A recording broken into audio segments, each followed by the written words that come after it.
มื้อนี้ก็ได้มาเบิ่งเขตพี่ภาษาชนบทลาวพี่น้องเอ้ยพี่ภาษาเพิ่นพี่น้องอยู่บ้านกันดอนพี่น้องเอ้ยอ้าวก่อนอื่นก็ยังไงกราบสบายดีสวัสดีเด้อพี่น้องเบิดสุขุทุกคนบ่ว่าจะเป็นภายในหรือว่าต่างประเทศ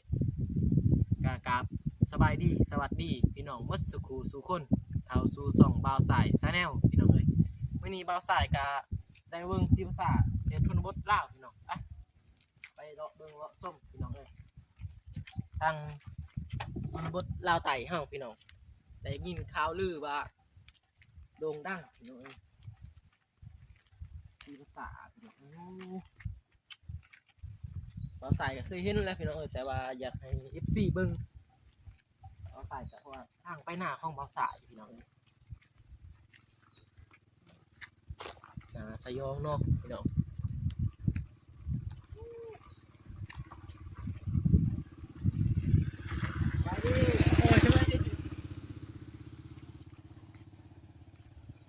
พี่น้องเอ้ยขออนุญาตเด้อถ่ายทำนิดนึง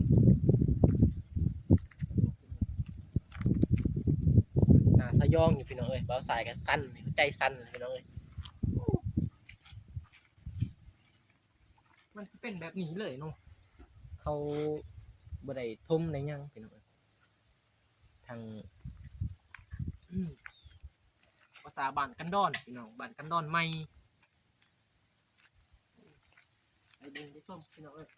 ให้ FC เบิ่งแน่เราสายเห็นหน่อยอยากให้ FC มาเบิ่งเด็กตึง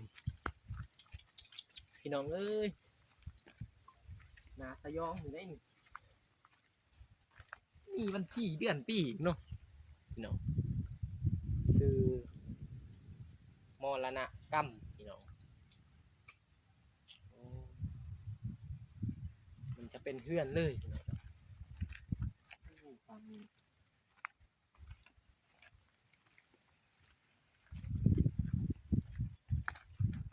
มันจะเป็นแบบคือกระลงใหม่เนาะ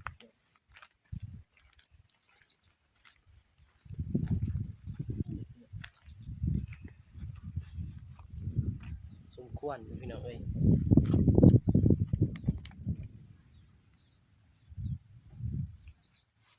เป็นคู่พี่น้องตามพี่น้องเพิ่นเสียแต่อยู่น้ำกันแบบนั้นเนาะตามมึงเป็นว่าเป็นคู่มึงนี่ก็ยังท่านนี่มันเห็ดสองอันแต่ละนั้นเนาะ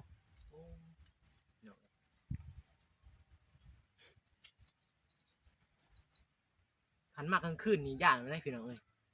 กลางคืนนี่ว่ากะไปคนเดียวพี่น้องเพราะว่ามันพยองพี่น้องมันอยู่ไกลทางแน่เป็นตาย่านนี่พี่น้องมันสิคือทางเขตทงวายเนาะตามเบิ่งเป็นจังหวัดเดียวกันเลยพี่น้องไปพี่น้องบ่มีหยังหรอกมีแต่เบิ่งมาส้มพี่น้องเอ้ยเอาสายบ่มีไม้เด้อพี่น้องกะคอยฟังเบิ่งนี่แหละ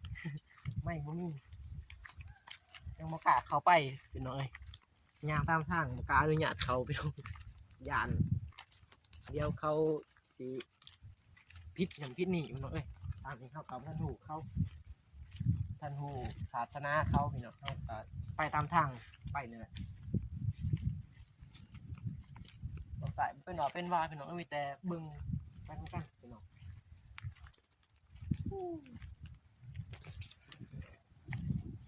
มี3 โซนเลย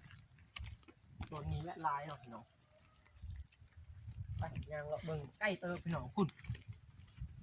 จนหอดรถใหญ่พี่น้องพี่ภาษาแต่มันสิเป็นหน่อยๆเนาะดินหน่อยมันอยู่แคมทางนี่ถาดพี่น้องมีถาด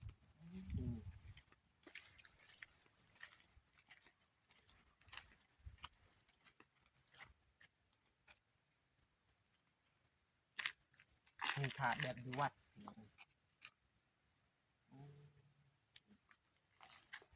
ใส่แล้วท่านลงมาเบิ่งตัวจริง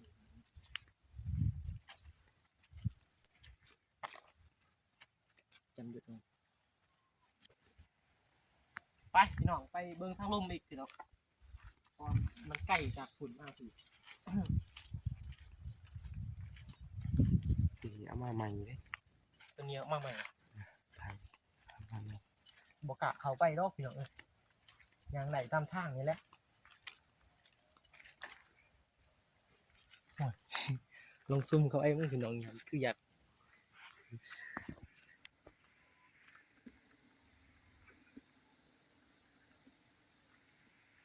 ทะยองในพี่น้องเอ้ย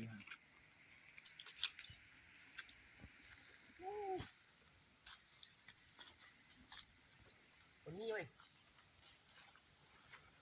อ่ะสบายดีกล่องมึงยังทันสบายดีกล่องมือกล่องไหมพี่น้อง บอกเป็นยังล่ะ เอาเป็นยังวะโอเค นี่เลยกระเจ้าเอามาใหม่ มีไม่ไหมพี่น้องเอ้ยที่เมนูวันอาทิตย์ลังพี่น้องบ่อยากกาไอ้พี่น้องเอ้ยยานที่กัน นี่เลยเจ้าจะมาใหม่ ซูมไปเลยตัวนี้เอามาใหม่พี่น้องประมาณทิศหนึ่งสองทิศเนี่ยประมาณนั้นเนาะโอ้พี่น้องแบบนี้เลยพี่น้อง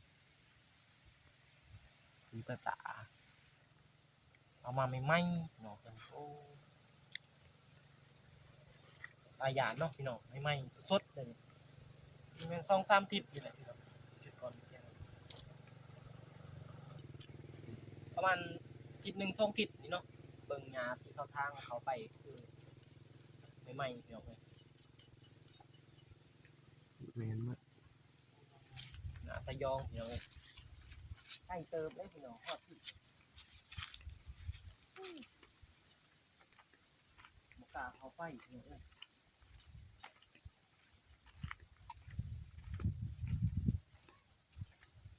มันจะเป็นเพื่อนนี่เนาะ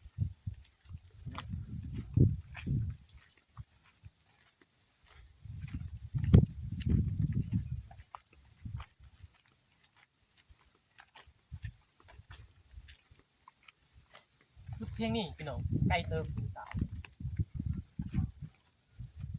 หยุดหยุด